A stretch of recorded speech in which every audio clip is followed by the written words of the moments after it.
Hallelujah နာမတော်ချီးမွမ်းတယ် Amen ကျွန်တော်ပြီးခဲ့တဲ့ဘက်ကရာဇဝင်ချုပ်ဒုတိယဆောင်အခန်းကြီး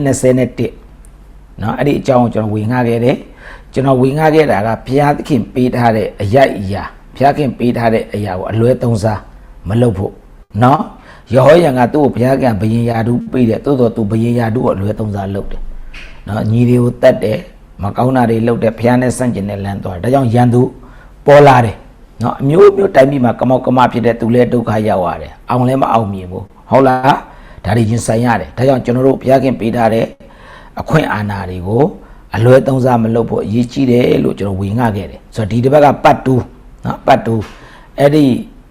ယေဟောယံဘာတွေဆက်ပြီးတော့မှရင်ဆိုင်ရအောင်မလဲကြည့်အောင်ခဏလေးဆုတောင်းမယ်မြတ်တာတော်ရှင်ဘုရားနာမတော်ချီးမွမ်းပါတယ်ကိုတော့ကောင်းမြတ်ပါတယ်ကိုတော့ကြီးမြတ်ပါတယ်ကျွန်တော်ရဲ့အသက်တာကိုနေ့တိုင်းလက်ပြနေတယ်အခုလည်းထပ်ပြီးဘုရားခင်ပေးပြင်ပါ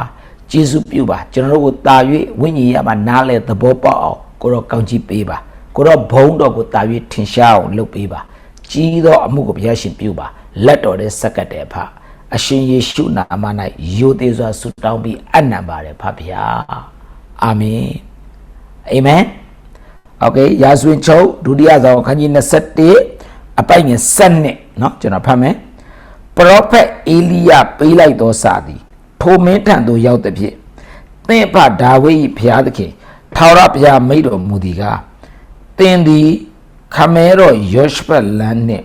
ယူဒရှင်ပြန်အာတလန်တို့မလိုက်ဟောလာပြီပရောဖက်အေလိယကအဲ့ဒီယေဟောယံဘုရင်ကြီးစီကိုစာရေးပေးလိုက်အေလိယဆိုတာပရောဖက်နော်ဖျားဘက်ကပရောဖက်လုံးဝသူကဖျားနဲ့ပဲတက်ရှင်တယ်အဲ့တော့အဲ့ဒီဖျားခန့်တဲ့ပရောဖက်ကဖျားပြောခိုင်းတဲ့စကားကိုသူစာရေးပြီးပို့လိုက်သူပြောတယ်လေဖျားခင်ငါ့ကိုရေးပြီးခိုင်းတာတဲ့ဒါကြောင့်ခုငါစာရေးပြီးတော့မင်းစီကိုပို့လိုက်တယ်တဲ့စာထဲမှာနော်ဘာရေးပေးလဲဆိုတော့ယေဟောယံနဲ့သင်ကသင်ရဲ့အဖယောရှဖတ်ဟုတ်လားပြောမယ်ဆိုရင်အာတ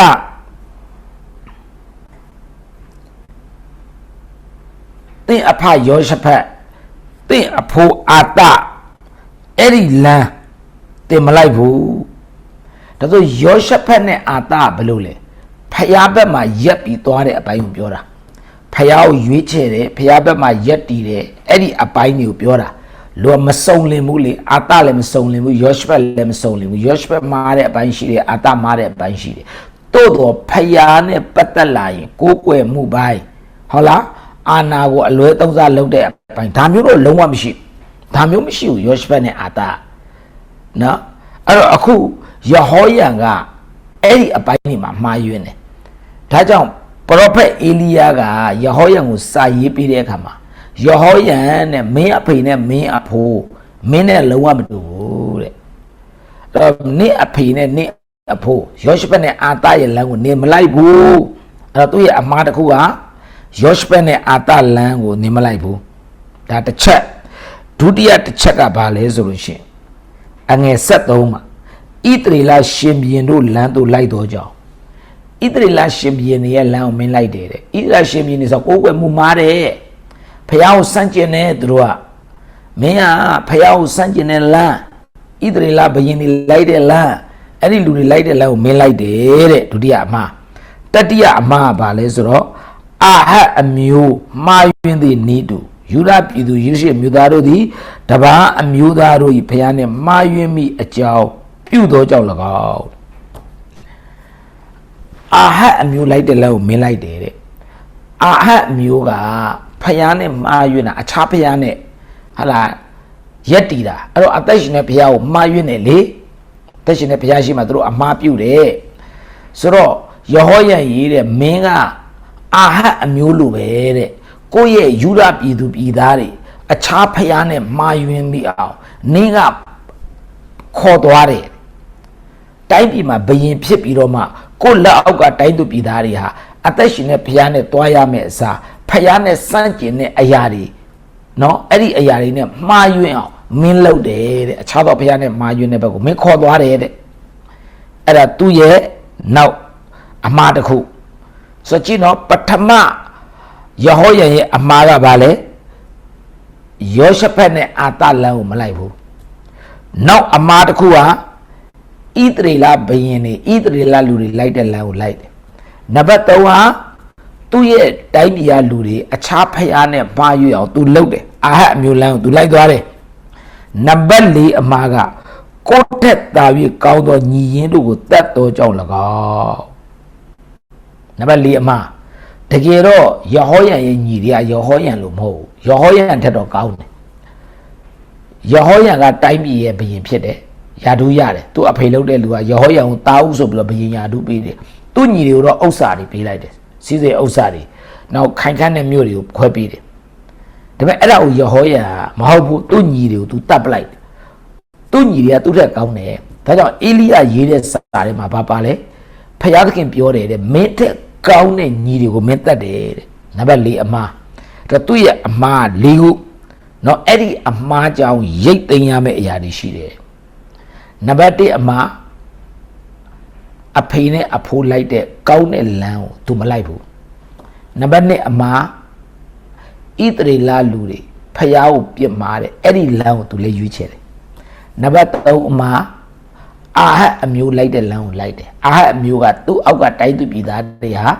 အသက်ရှင်တဲ့ဘုရားကိုစွန့်ပြီးအခြားဘုရားနဲ့မိုင်းတဲ့ဘက်ကိုသွားတာသူကိုယ်တိုင်လည်းအခုပါလေသူ့အောက်ကယေဟောယံကိုယ်တိုင်လည်းသူ့တိုင်းပြည်ကလူတွေဟာအသက်ရှင်တဲ့ဘုရားနဲ့မသွားဘဲနဲ့အခြားဘုရားနဲ့မှားယွင်းပြီးသွားဖို့သူလုပ်တယ်နံပါတ်3အမှားနံပါတ်4အမှားသူ့ညီတွေသူ့ထက်ကောင်းပါတယ်သူ့ထက်ကောင်းတဲ့သူ့ညီတွေကိုသူတတ်ပလိုက်တယ်ဒီလိုအမှားမျိုးကိုလုပ်တဲ့အတွက်ကြောင့်သူအဲ့ဒါစိုက်ပြိုးတဲ့အတွက်ကြောင့်သူရိတ်သိမ်းရမယ့်အရာတွေဘာတွေလဲအေလိယရေးတဲ့စာမှာတခါတည်းပါတယ်ဘာတွေရိတ်ရမလဲကြည့်အောင်အပိုက်ငယ်14 15မှာပါတယ်သူရိတ်သိမ်းရမယ့်အရာများထာဝရဘုရားသည်သင်၏လူများသင်၏သားမယားများသင်၏ဥစ္စာရှိသည်များကိုကြီးစွာသောဘေးဖြင့်ဓာတ်ခတ်တော်မူမည်ကြည့်သင်လူတွေဓာတ်ခတ်ခံရမယ်ပြီးမှသင်ရဲ့သားမယားဓာတ်ခတ်ခံရမယ်ပြီးမှသင်ရဲ့စီးစိမ်ဥစ္စာတွေဟုတ်လားအဲ့ဒီအရာတွေအားလုံးကြီးစွာသောဘေးနဲ့ဓာတ်ခတ်ခံရမယ်ကြည့်ပါသင်ကိုယ်တိုင်ဓာတ်ခတ်ခံရမယ်သင်ရဲ့လူတွေနော်သင်လူတွေဓာတ်ခတ်ခံရမယ်တက်ကပြီးသင်သားမယားခံရမယ်ပြီးသင်တိုင်းပြည်စီးစိမ်ဥစ္စာတွေပါသွားမယ်နော်ဆုံးရှုံးမယ်အဲ့ဒါပြီးသင်ကိုယ်တိုင်ကဘယ်လိုခံရမလဲကြည့်မယ်နော်သင်ကိုယ်တိုင်ဘယ်လိုခံရမလဲအငယ်15သင်ဦးသည်တနေ့တနေ့ထွက်အောင်ဝမ်းထဲမှာပြင်းစွာသောအနာရောဂါဆွဲလိမ့်မည်စာ၌ပါသည်ဦးကတဖြည်းဖြည်းထွက်လာမယ်ပြီးမှပြင်းစွာသောယောဂဖြစ်မယ်စွတ်စွတ်ပေါင်း5ချက်တွေ့လားဘုရားခင်သူ့ကိုပြောတာဓာတ်ခတ်ခံရမယ့်အရာတွေနော်သင်လူတွေခံရမယ်သားမယားခံရမယ်စီးစိမ်ဥစ္စာတွေပါသွားမယ်ဥထွက်လာမယ်အဲ့ဒါယောဂဖြစ်မယ်အဲ့ဒီဥကယောဂဖြစ်မယ်ပြီးသွားရင်နောက်ထပ်ပြီးခံရမယ့်အရာဘာတွေလဲသူကြုံရမယ့်အရာသူကြုံရမယ့်အရာအများကြီးပဲအဲ့ဒါဘာတွေလဲဆိုရင်အပိုက်ငယ်16ကျွန်တော်ဖတ်မယ်ထို့နောက်ထာဝရဘုရားသည်ဖိလိတ္တိလူကုရှပြည်နှင့်နီးသောအာရက်လူတို့ကိုယေဟောယမင်းတစ်ဖက်၌နှိုးဆော်တော်မူသည်ဖြင့်ရန်သူပေါ်ပြီးအာရပ်အမျိုးတွေယေဟောယံကိုချတော့ဖျားနှိုးဆော်လိုက်တာအာရပ်အမျိုးယေဟောယံကိုချဒါဆိုရင်သူ့အနားမှာရှိတဲ့အာရပ်လူမျိုးတွေကသူ့ကိုစော်ဖို့နော်တိုက်ခိုက်ဖို့အကြောင်းဖြစ်လာပြီဘယ်သူလောက်တာလဲဖျားနှိုးဆော်တာအဲ့ဒါသူကြုံရမယ့်အရာအငယ်19သူတို့သည်ယူဒပြည်သို့ခြေလာ၍လောက်ကြံကြ၏ယူဒပြည်သူပြည်သားများလောက်ကြံခြင်းခံရမယ်။ဘာကြောင့်လဲသူတို့ဘယင်မှားတယ်။အဲ့အမှားနောက်မှာတိုက်သူပြည်သားလည်းပါသွားတယ်။ဟုတ်လား။အခြားပြားနဲ့ခါတဲ့တော့ကိုယ်ွယ်မှုတွေမှားတယ်လေ။အခုယူဒပြည်သူပြည်သားတွေလည်းလောက်ကြံခံရမယ်။နံပါတ်3နန်းတော်၌တွေ့သည်များဥစ္စာများနှင့်ရှင်ဘုရင်သားများတို့ကိုသိမ်းသွားသဖြင့်တိုင်းပြည်မှာရှိတဲ့စီးစိမ်ဥစ္စာရန်သူသိမ်းသွားမယ်နောက်တစ်ချက်သူ့ရဲ့သားမယားတွေလည်းသိမ်းသွားမယ်ဘယ်တော့သိမ်းမလဲအထွေးဆုံးသောသားအာဂစီမှတပါတယောက်မှမကြံကျွင်းရသူ့ရဲ့သားတွေလေးတယောက်ပဲကြံမယ်ကြံတဲ့သားမယားအလုံးသိမ်းသွားမယ်ဟ ဟုတ်ပြီလားကျင်းတော့ကျန်တဲ့တာမယာအားလုံးသိသွားမယ်သားတွေလေးတယောက်ပဲကြံမယ်ယူဒပြည်သူတွေလောက်ကြံခံရမယ်နော်ပြီးတော့မှသူတို့ပြည်သားတွေခံရမယ်စီးစိမ်ဥစ္စာသိမ်းမယ်သူ့တာမယာတွေသိမ်းမယ်သားတွေတယောက်ပဲကြံမယ်ပြီးတော့မှအပိုင်ငယ်18နောက်တစ်ပတ်မပြောင်းနိုင်သောဝမ်းနာဖြစ်ထောက်တော်ဘသည်ဒဏ်ခတ်တော်မူ၏နားတယ်မပြောက်ဘူးနားတယ်မပြောက်ဘူးဆူတောင်းလို့မရဘူးဖယားခင်ဓာတ်ခတ်ထားတဲ့အနာဆူတောင်းလို့မရဘူးနာပဲနာနေရမယ်အနာယောဂနဲ့ဓာတ်ခတ်ခံရမယ်နောက်တစ်ချက်19ရှင်ဘီရင်ဒီတာရှည်စွာနာ၍နှစ်နှစ်စိတ်သောအနာပြင်းထန်သောကြောင့်ဥထွက်၍အသက်ချုပ်လေ၏နှစ်နှစ်လုံးနာကျင်တဲ့ဝေဒနာကိုခံရမယ်နောက်ဆုံးအဲ့ဒီအနာယောဂနဲ့သိသွားမယ်ပိုင်ငယ်စကောင်အဲ့အနာနဲ့သူသိရမယ်သူသိတော့သူများတနာလားသူသိတော့သူများတနာလားကြည့်အောင်အငယ်20ယဟောယံဒီအသက်32နှစ်ရှိသောနန်းထိုင်၍ယေရှုမနဲ့10နှစ်စိုးစံပြီးမှအဘယ်သူမှမနှမျောပဲသိသွား၏ဘယ်သူမှမနှမျောသူသေးတာနော်နှမျောတဲ့လူတောက်တတဲ့လူတနာတဲ့လူချစ်တဲ့သူဘယ်သူမှမပေါ်ဘူးအဲ့ဒါသူခံရတဲ့အရာပဲနော်အဲ့ဒါယဟောယံကြုံရတဲ့အရာတွေရိတ်သိမ်းရတဲ့အရာသူတော့စိုက်ပြိုးတာကိုသူကြုံရတဲ့အရာအဲ့ဒါပဲအတုပချတော့သူ့ကိုတကြိုတော့အဲ့ဒီမြို့မှာတော့တကြိုတယ်ကျင်းနော်ဒါဝိတ်မြို့၌တကြိုတော့လဲရှင်ပြေတို့တင်ញိုင်းနိုင်မတကြိုကြအဲ့ဒီမြို့မှာတော့တကြိုတယ်ဒါပေမဲ့ဘယင်တင်ញိုင်းမှာမတကြိုအောင်အစင်တန်တတ်မမဲ့ဘယင်ဖြစ်ပြီမဲ့ဘယင်တင်ញိုင်းမှာမတကြိုအစင်တန်းရှိသူ့ကိုမလုပ်ဘူး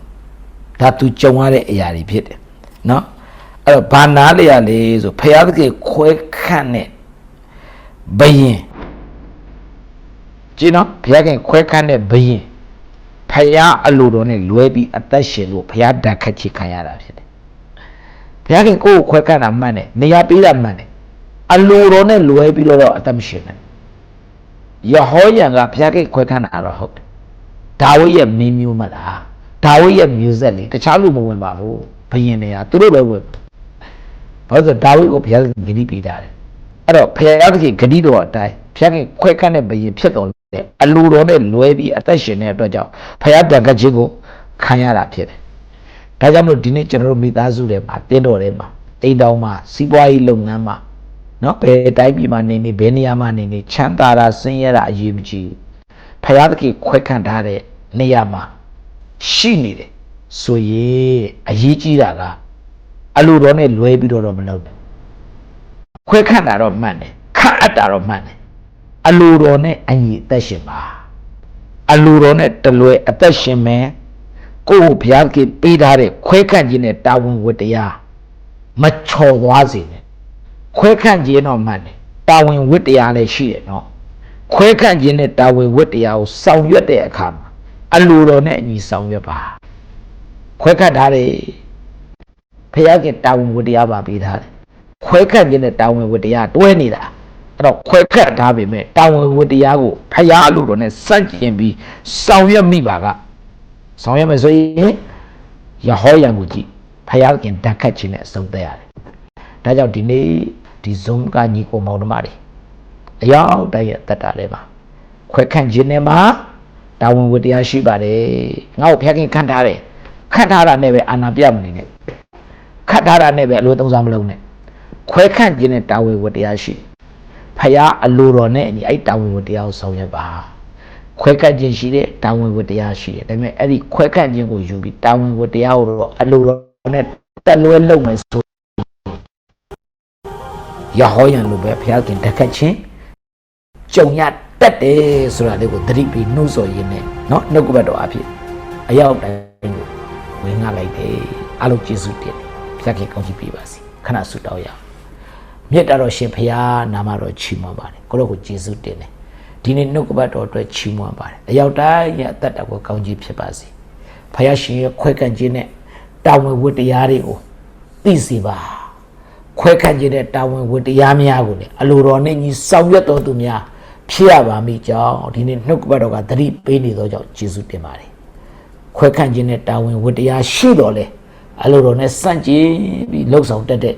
ယဟောယံကဲ့သို့မဖြစ်ရပါမည်အကြောင်းကျွန်တော်မဆာအရောက်တိုင်းရဲ့အသက်တာကိုတန်ရှင်းသောဝိညာဉ်တော်ဘုရားမဆာပေးပါနှိုးဆော်သတိပေးပါလက်တော်ရဲ့အနန္တနဲ့ဖအရှင်ယေရှုနာမ၌ဆုတောင်းပြီးဆက်ကပ်ပါတယ်ဖဗျာအာမင်အာမင်